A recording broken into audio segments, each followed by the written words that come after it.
Mexican food is probably considered some of the best cuisine in the world.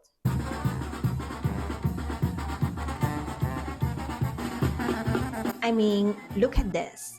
This and this. Mexican food is no stranger in the US. You might even be eating it while watching this. Before I visit Mexico, I think just like you think. What do Mexican people eat? Burrito, tacos, quesadilla. In fact, Mexican food is a lot more than I think. ¿Qué piensas que la comida mexicana? La comida mexicana es realmente buena. Hay una variedad muy grande. Porque cada estado de la República, son 32 estados, tiene sus platillos propios. It is my third time visiting Mexico, and this time I want to invite you. Join me for a ride to discover 3 things you thought you knew, but you probably don't about Mexican food.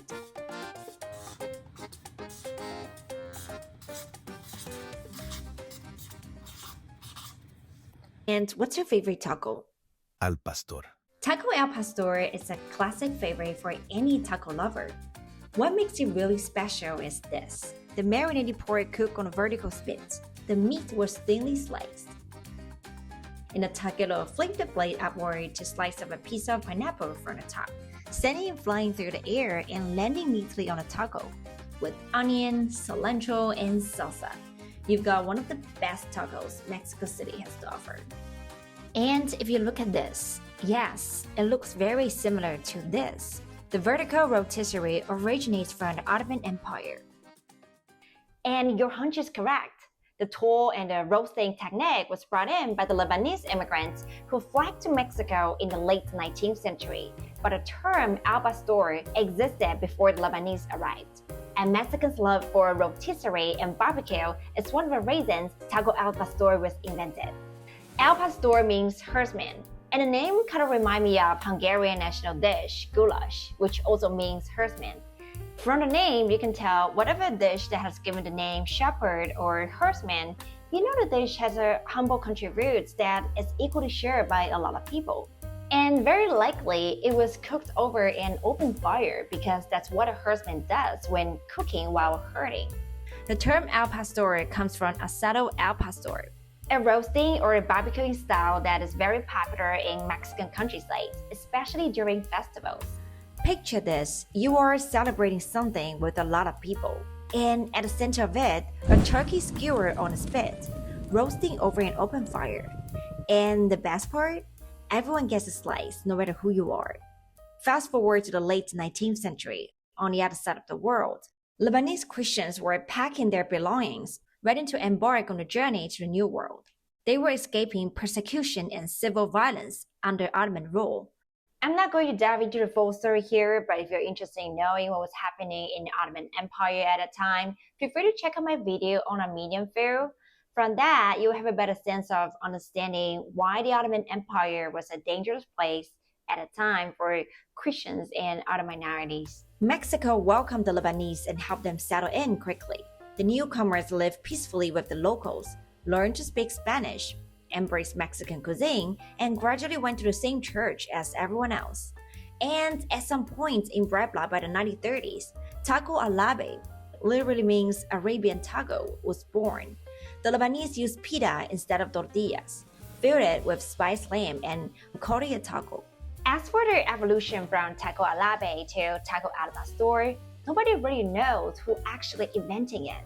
But we know the transition most likely happened in Mexico City. Some smart and creative taquerias adapted the use of the vertical spits. They used pork instead of lamb, as pork is widely consumed in the country, and swap in corn tortillas for the base. The pork was marinated with anchovy paste, chili pepper, and a mix of spices and herbs that blended Middle Eastern and Mexican flavors, and topped with onion, cilantro, pineapple, and salsa. And which salsa is the best with al pastor? Cada taquería le da su toque especial a la salsa. Todas las salsas son diferentes. Todas. Porque le ponen más comino, le ponen más de esto, le agregan. I've had many taco al pastor in both Mexico and Brooklyn, and I love them all. I'll say al pastor is a delicious gift that Mexican people gave the world to celebrate diversity. While it was inspired by the Lebanese, What truly makes it beloved across the country is Mexico's deep-rooted passion for roasting, barbecuing, and making every meal a feast. Hi, before I continue this story, I want to make a quick announcement here that I've recently launched my membership. Thank you all so much for watching and supporting me, and I'm really grateful about that. The reason I launched my membership is because I want to engage more with you guys and provide more values with you. I have 2 tiers. I name it casual foodie and hardcore foodie. You decide which one you want to be. If you want to join, click on the join button on my channel page and learn more about the perks. If you have any questions about the membership, feel free to leave a comment below and I'll answer that.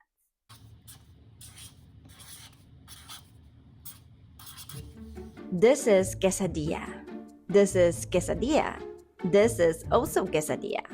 When I had a quesadilla in Mexico City, the merchant asked me, con queso, meaning with cheese. I said yes, but was also a little confused. Wouldn't quesadilla always come with cheese by default?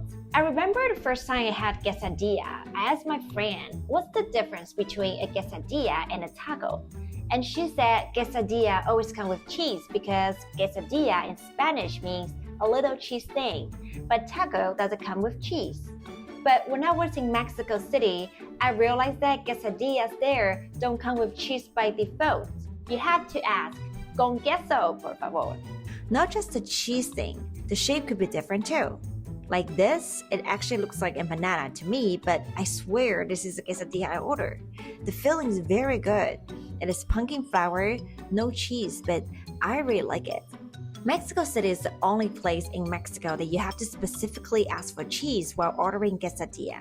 And this spurred an internet fight between the people from Mexico City and the rest of the country. People are like, how could it be missing cheese when it's literally named after the name, cheese? It's like a cheeseburger without cheese. However, a quesadilla without cheese isn't something ridiculous. In fact, although a quesadilla by its very origin contains cheese, it doesn't mean that a quesadilla with cheese is the right thing to do. The term quesadilla appeared in 1490, which was used to describe an empanada with cheese or meat. And in the 19th century, the masterpiece of a Mexican cookbook mentioned that some quesadillas have cheese, some don't, but contain pork rind and spices. So basically, it is normal that some people follow the recipe with cheese, some don't.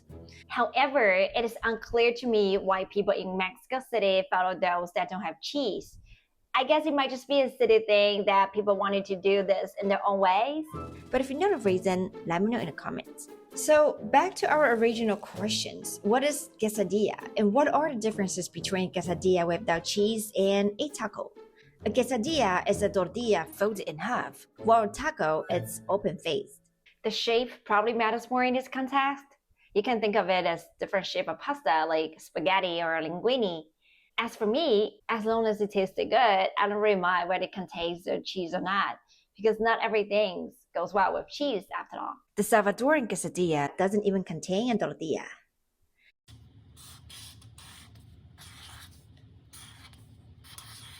I'm going to be honest with you, I didn't know what mole is before this trip, and yes, it's my 3rd trip to Mexico. I guess I'm not the only one not knowing what mole is and how important it is in Mexican culture.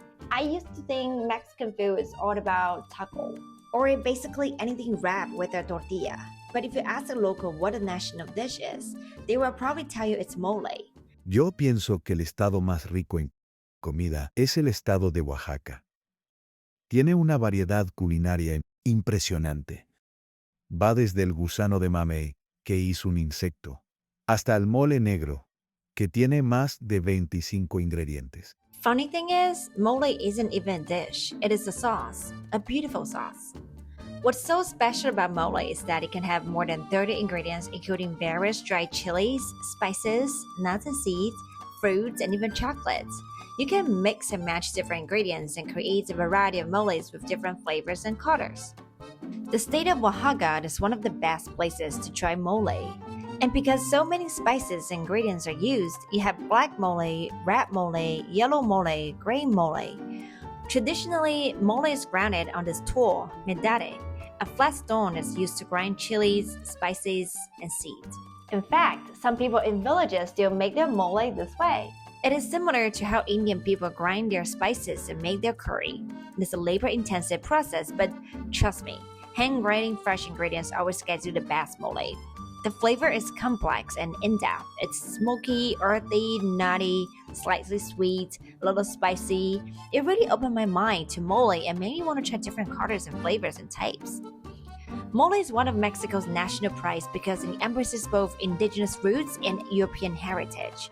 The chilies, pumpkin seeds, cacao, and the way it is traditionally ground are native to Mexico. The cinnamon, oregano, nuts, and meats are of European influence. And most importantly, it's a labor of love. It brings families and communities together. And families and communities are such a big part of Mexican culture. If you know any fun things about Mexican food, feel free to leave a comment below and let me know. In the next video, I'm going to talk about a secret weapon of Mexican cuisine, so subscribe to my channel and stay tuned to the next one. And if you want to support me, don't forget to check out my channel's membership. I hope to see you in the next video. Happy Friday!